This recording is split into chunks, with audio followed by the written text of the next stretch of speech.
tapi makanan sisanya itu 1,2 triliun rupiah. Jadi MBG lebih tepat sebagai subsidi bagi pakan ternak. Dan kemudian isu yang muncul itu kenapa kemudian ada pemangkasan, itu kan salah satunya adalah karena banyak kebocoran yang terjadi, banyak penyalahgunaan, tidak bisa terserap dengan baik. Itu sebenarnya di luar faktor politik, dari hasil-hasil riset yang dilakukan oleh Celius, itu apa sih sebetulnya yang menyebabkan TKD bisa tidak terserap dengan baik. Sementara urusan itu kan menjadi sesuatu yang harusnya dia bergulir sebagaimana otonomi daerah yang harus dilakukan oleh daerah. Itu dari hasil-hasil risetnya seperti apa mengatakan soal itu. Terima kasih. Silakan Pak Bima dijawab pertanyaan dari pemohon dan hakim tadi. Terima kasih. Pertama, pertanyaan dari pemohon.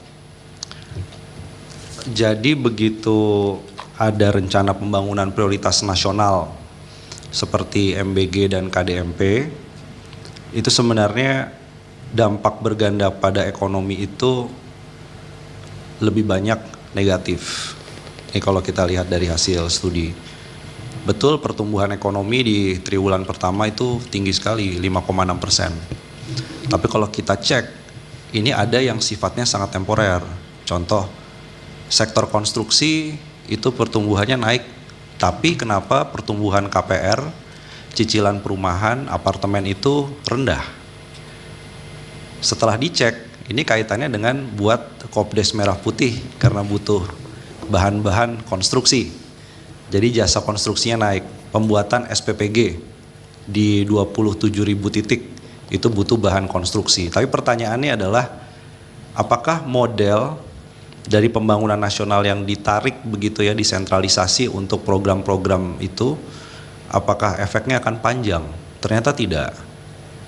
Karena sekarang setelah konstruksi dari program pemerintah pusat, Sekolah Garuda termasuk sebagian berjalan, maka daya dorong sektor konstruksi di kuartal berikutnya mau dari mana lagi? Karena konstruksi yang benar itu dari permintaan masyarakat, orang bangun rumah, orang renovasi rumah, bukan yang sekali jalan dengan adanya pembangunan mega proyek kayak seperti MBG dan Kopdes. Nah, ini artinya Izin, apa? Mas Bima. Ya. Apa Pak. itu juga dipengaruhi oleh misalnya kalau dalam kasus MBG tidak meratanya SPPG? Salah satunya karena, nah ini menarik Pak, begini. SPPG-nya ini kan tidak merata, sebagian besar 1.500 SPPG itu ada di Jawa Barat. Oke. Ini juga jadi 6 ribuan lebih itu yang di Jawa Barat. Sementara di Sulawesi Barat sama di Papua Tengah bisa dihitung dengan jari itu. Ya, nah setelah dicek, ini kan artinya kalaupun dia dianggap sebagai dampak pada sektor konstruksi, itu kan berarti kan Jawa sentris, terbatas. Jadi sektor konstruksinya naik, itu pun juga nggak berdampak ke semua daerah. Dan kenapa nggak mau bangun di daerah lainnya? Salah satunya biaya untuk logistik, tapi juga biaya logistik untuk bangun SPPG-nya Pak. Jadi sebelum nanti bahan makanannya itu juga jadi pertanyaan, tapi bahan baku untuk bangun SPPG-nya termasuk semen dan lain-lain, itu pun harganya kan jadi lebih mahal di sana. Jadi mereka pun juga nggak membeli sebagian bahan baku untuk konstruksi, bahkan SPPG atau Kopdes Merah Putih itu dari toko bangunan di sekitarnya. Makanannya belum, kalau kita lihat adanya pemborosan dan lain-lain. Jadi saya mau bilang kalau di dalam transfer daerah yang diefisienkan untuk mendukung program prioritas nasional, dampak bergandanya itu belum tentu sebesar diserahkan kepada daerah. Jadi perdebatannya kan memang daerah korupsi, ketimpangannya tinggi. Kalau gitu uangnya diambil untuk belanja pemerintah pusat. Nah MBG bermasalah, korupsi. Kopdes Merah Putih pengadaannya juga nggak semua dibutuhkan. Artinya tesis bahwa sentralisasi anggaran di pemerintah pusat mengambil dari TKD juga nggak berdampak pada ekonomi. Justru hasil studi kami menunjukkan satu, MBG kalau itu hasil dari efisiensi daerah, kebocoran tadi Prof. Eni bilang juga kebocorannya bukan hanya di level pengadaan, tapi makanan sisanya itu 1,2 triliun rupiah. Jadi MBG lebih tepat sebagai subsidi bagi pakan ternak. bukan gizi. Yang kedua, kalau pertanyaan terkait dengan ini tidak dikorupsi di level pusat, apa jaminannya itu? Sementara kalau diberikan pemerintah daerah tentu banyak kekurangan. Kapasitas saya setuju. Tapi pertanyaannya, kalau isunya adalah korupsi, mau disentralisasikan, korupsinya justru lebih masif kalau dilihat belakangan. Jadi kalau menyalahkan daerahnya kapasitasnya buruk, ada korupsi di situ, dipindahkan ke pusat, ternyata efek korupsinya lebih masif, lebih terlihat. Bedanya Pak, kalau meneliti korupsi di level pemerintah daerah, mungkin kita satu-satu cari APBD-nya, pengadaan barang jasanya. Tapi kalau korupsi di level pemerintah pusat lebih gampang, karena anggarannya langsung triliunan begitu. Nah yang kedua, ini pertanyaan soal fixed cost birokrasi dan apa implikasi ke depan. Begini.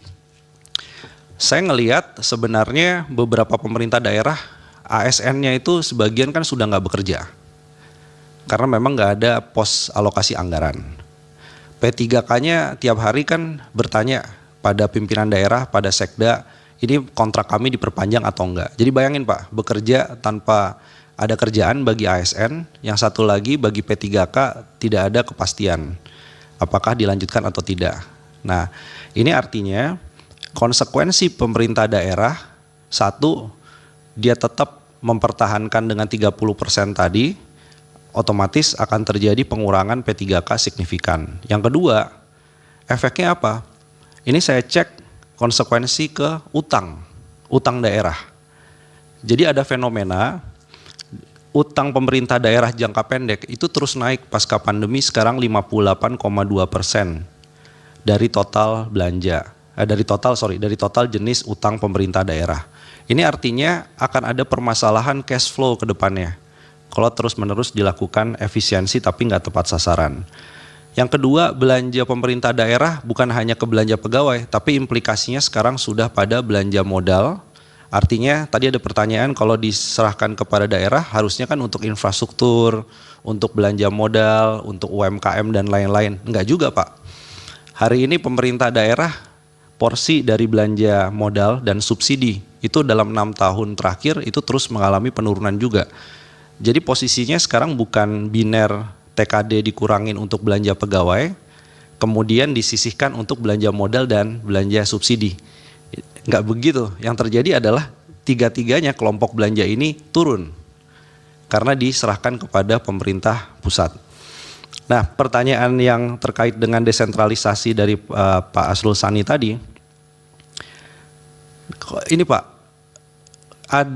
ada teori memang yang bilang bahwa desentralisasi fiskal itu bisa mendorong pertumbuhan ekonomi seperti dulu kasus di Bantaeng, karena kepala daerahnya pernah bagus mendorong investasi dari Jepang dan dari Korea Selatan. Artinya investasinya bisa naik, kapasitas pemerintah daerahnya lebih bagus. Tapi ada beberapa kasus seperti daerah-daerah yang punya keistimewaan atau otonomi khusus, salah satunya yang paling ekstrim Papua. Itu kalau nggak ada transfer daerah yang memadai, itu jangankan kapasitas daerah Pak untuk pelayanan dasar, itu tingkat kemiskinan, tingkat ketimpangannya itu juga sangat ekstrim. Jadi artinya ada konteks secara historis, secara umum, tapi kalau kita lihat case by case, maka di situ akan ketemu ada konteks juga ekonomi hari ini dan struktur daerah yang berbeda-beda tadi. Jadi kalau struktur ekonomi hari ini, daerah kekurangan uang, kekurangan likuiditas, kemudian tekanan ekonominya kurang begitu bagus, opsi daerah cuman ada 3. Yang satu, mereka efisienkan belanja secara ekstrim.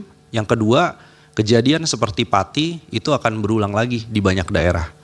Sekarang saya berpikir apa yang terjadi di Nusa Tenggara Timur, tahun 2025 ada surat dari Gubernur Nusa Tenggara Timur, kalau beli bensin BBM jenis subsidi atau Pertalite, itu wajib melunasi pajak daerah.